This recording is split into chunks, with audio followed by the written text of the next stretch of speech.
perempuan tidak menjaga kehormatannya, laki-laki juga tidak menjaga matanya, itu akan jadi musuh nanti. Makanya musuh yang paling bahaya itu apa, Mbak? Musuh yang paling bahaya itu namanya, ada istilahnya musuh dalam selimut. Nikah itu kan apa beberapa syaratnya? Punya anak. Oke. Yang ada walinya, ada maharnya, ada pengantin laki-laki, ada pengantin perempuannya, ada saksinya. 1 tahun itu misalkan Iya. ini. Iya. Kalau saya tanya lagi, itu kalau nikah kontrak itu misalkan 1 tahun dihargakan misalkan 40 juta gitu. Untuk 1 tahun aja udah gitu. Itu kalau misalkan nikah siri kan ya udah terus lanjut gitu. Oke. Mau punya duit mau enggak ya kita udah rumah tangga kayak. Kalau misalkan nikah kontrak kan ada batas. Iya, makanya itu yang saya istilahkan tadi. Kalau ada yang mau nikah yang sifatnya nikah kontrak, itu memang tidak usah. Itu lebih dekat kepada apa? Kepada perzinaan tadi. Ada yang diistilahkan, ini mungkin istilah aja ini, istilah bukan nikah siri, nikah misyar. Misyar itu ada orang misalkan, ya, dia dari salah satu negara lah di Timur Tengah atau di mana, ya, dari Eropa atau dari mana gitu, datang ke tanah air. Dia memang niat untuk nikah, gitu, nikah di situ. Tapi dia memang kerja di situ, tapi pengen nikah, ya. Dan dia carilah di situ nikahnya benar, gitu caranya. Nah nanti misalkan ketika dia pulang, kemudian dia berpisah lagi, tapi dengan tidak disyaratkan tadi dia akan pisah. Nah, itu yang dinamakan nikah misyar. Jadi seperti itu. Makanya di sini mungkin lebih dekat kepada yang disampaikan Mbak tadi, sudah lebih baik jangan. Gitu. Dan kalau yang tadi nikah misyar itu ada yang mengatakan ya sah-sah saja. Karena rukun dan syaratnya sudah ada. Maharnya ada. Nah, itu lebih bisa dibilang sudah, kalau dia udah istilahnya nikah kontrak tuh enggak boleh. Enggak boleh.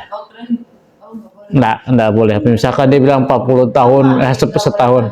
Kenapa? Kenapa dia enggak boleh? Pertama, karena dia mensyaratkan nanti cuma sampai setahun saja. Bisa bawa duit, jadi iya, tetap dia tawar misalkan, ya. Walaupun ini para ulama ini kan kita bahas tentang bab nikah gini, ya, menarik juga. Ya, tapi nggak apa-apa. Ini kan ada kaitannya dengan bagi tadi. Iya, betul. Misalkan saya Iya. gitu. Aku misalkan ditawarin kayak gitu, kayak gitu. Tapi nggak dilanjut sih. Oke. Ya, itu jangan. Karena apa? Walaupun misalkan dia bersyarat, saya mau nikah dengan menikah syarat nanti 2 tahun kita pisah. Nah, itu bersyaratnya itu yang tidak diperbolehkan di dalam agama kita. Mau 10 tahun misalkan bilang saya nikah, ya, saya mau nikah 10 tahun, ya. Setelah itu kita pisah, kita cerai. Itu para ulama mengatakan tidak boleh. Gitu. Jadi nikah ya nikah sampai seterusnya, tidak usah disebutkan itu. Ya. Maka itu salah satu, makanya itu yang disilakan nikah kontrak tadi. Kalaupun misalkan dengan tanpa dia menyebutkan, toh nanti misalkan dia lagi keluar, ya, dia pulang, ya, dan masih ada hubungan suami istri, tahu-taunya dia mengatakan saya pisah. Nah, maka di situ ketika disebut maka tidak masalah, gitu. Ini mungkin sedikit penjelasan tentang masalah nikah kontrak tadi, ya. Jadi itu yang perlu untuk diperhatikan, ya. Walinya harus walinya yang benar, bukan wali-walian. Nah, ini juga kenapa? Itu yang bukan bayaran. Nah, itu dia, apalagi bayaran gitu misalkan, ya. Nah, terus yang wanitanya juga tidak ada ikatan dengan suami, jelas betul-betul statusnya adalah janda, begitu. Nah, ini juga perlu untuk kita perhatikan, ya. Wallahu a'lam. Ada yang lain lagi? Dia punya suami, ya Pak. Suaminya nggak bisa jalan 2 tahun lebih katanya. Saya kemarin, saya mau nikah kontrak dengan Arab. Dia bilang nggak boleh. Kamu mau Islam, kan itu nggak boleh, nggak kontak. Bapak Cina, Hmm. kontak sama saya. Hmm. Oh, Ya. ada dulu sama nanti kalau ada ustaz, sama ustaz, makanya dulu. Masya Allah, terima kasih Mbak. Jadi betul, itu kalau yang stres itu udah jelas nggak bolehnya. Apalagi sudah punya suami, kan? Itu yang namanya diantaranya itu adalah bentuk daripada al-baghi, zina. Ya, wallahu a'lam. Silakan. Seandainya orang yang punya suami berselingkuh sama suaminya itu Orang yang punya suami, ya berselingkuh gitu. dia selingkuh dengan siapa? Ya, lainnya. Oh, dia sudah menikah, Ya, terus dia selingkuh gitu. Ya, ini juga sama ya. Ini juga nauzubillah bagian daripada zina. Maka berhati-hati sekali kita itu dengan apa namanya pergaulan ini. Lebih-lebih kita yang mohon maaf sekali lagi mbak-mbak ya, ibu-ibu sekalian, ketika kita merantau jauh dari keluarga itu kan memang ujian utamanya itu adalah masalah seperti itu, ya, perselingkuhan, ya. Jadi ada orang yang pakai singkatannya itu karena memang otaknya sudah nggak benar. Selingkuh itu apa istilahnya? Selingan indah keluarga kukuh katanya. Bukan parah itu, itu udah parah kali itu, ya. Makanya ingat di dalam Al-Quran itu ada dikatakan ya ayyuhalladzina amanu inna min azwajikum wa auladikum aduwan lakum. Ya. Wahai orang-orang yang beriman, sesungguhnya di antara suami kalian, istri kalian, atau anak-anak kalian itu akan ada yang menjadi musuh kalian.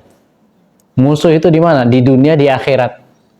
Nanti bisa berantem di dunia, bisa berantem di akhirat. Karena tadi, perempuan tidak menjaga kehormatannya, laki-laki juga tidak menjaga matanya. Ya, kalau laki-laki itu kan matanya harus dijaga, perempuan ya kehormatannya, ya harga dirinya. Nah, maka itu akan jadi musuh nanti. Makanya musuh yang paling bahaya itu apa, Mbak? Nah, musuh yang paling bahaya itu namanya ada istilahnya musuh dalam selimut.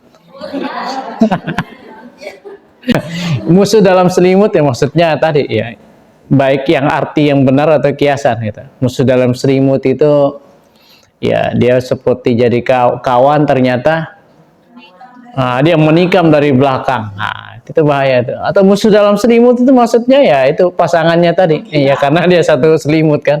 Nah, itu maka ini juga bahaya. Makanya perlu untuk kita menjaga. Suami menjaga tanggung jawabnya, istri juga demikian. Karena dunia itu berapa lama sih, Mbak? Hah? Mau cari apa di dunia ini kita? Mau kejar dunia, kalau kejar dunia itu pasti nggak dapat. Kalaupun dapat, pasti nggak banyak.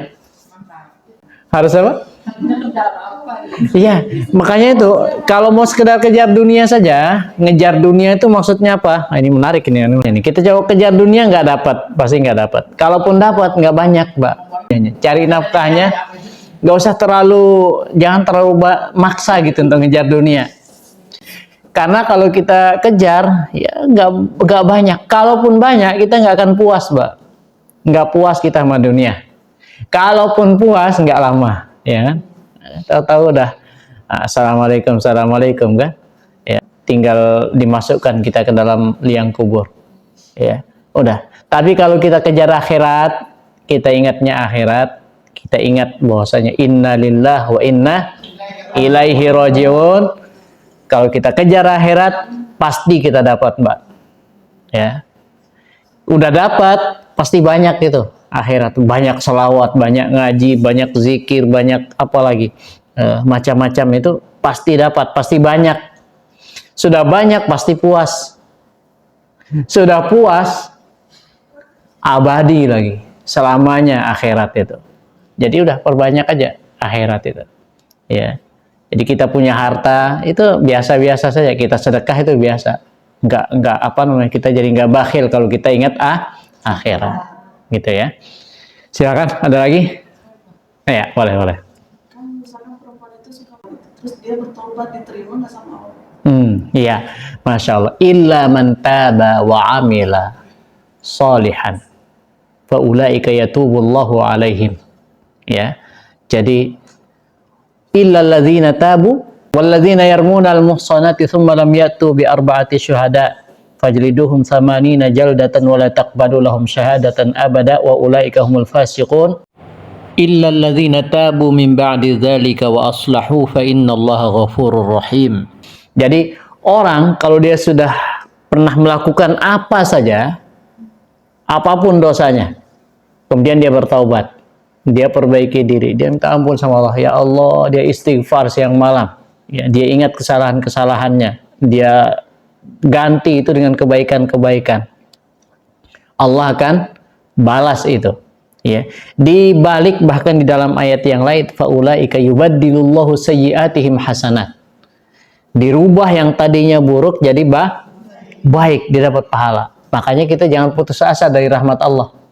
Ya, kalaupun siapa yang nggak berdosa dari kita ini, ya, setiap keluar rumah, aduh, itu yang dijaga kan dari kepala sampai kepala atas, kepala bawah dijaga semua, gitu, ya, dari mata ngelihat yang sampai jelalatan, ya, terus lagi ke bawah, ya, kita jaga apa namanya kehormatan kita, kemaluan kita.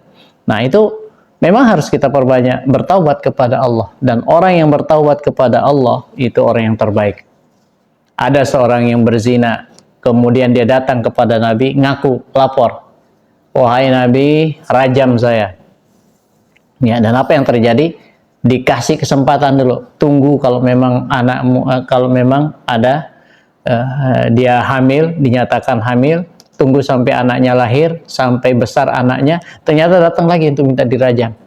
Dan Nabi merajam orang itu. Para sahabat, kemudian Nabi menyolatkan, ya. Para sahabat ada yang nanya, sampai hati engkau wahai Nabi untuk menyolatkan orang yang sudah berzina, kenapa engkau lakukan itu? Nabi mengatakan apa? Andai saja pahala taubatnya orang ini dibagi kepada kalian wahai orang-orang Madinah, itu cukup, itu pahala taubatnya. Itu luar biasa. Apa yang namanya taubatan nasuha.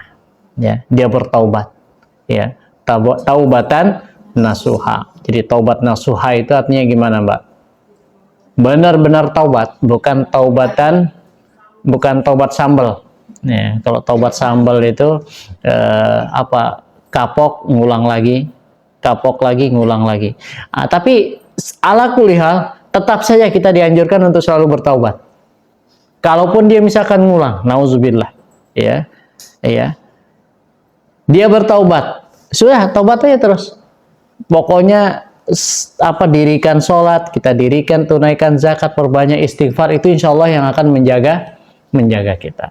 Wallahu a'lam.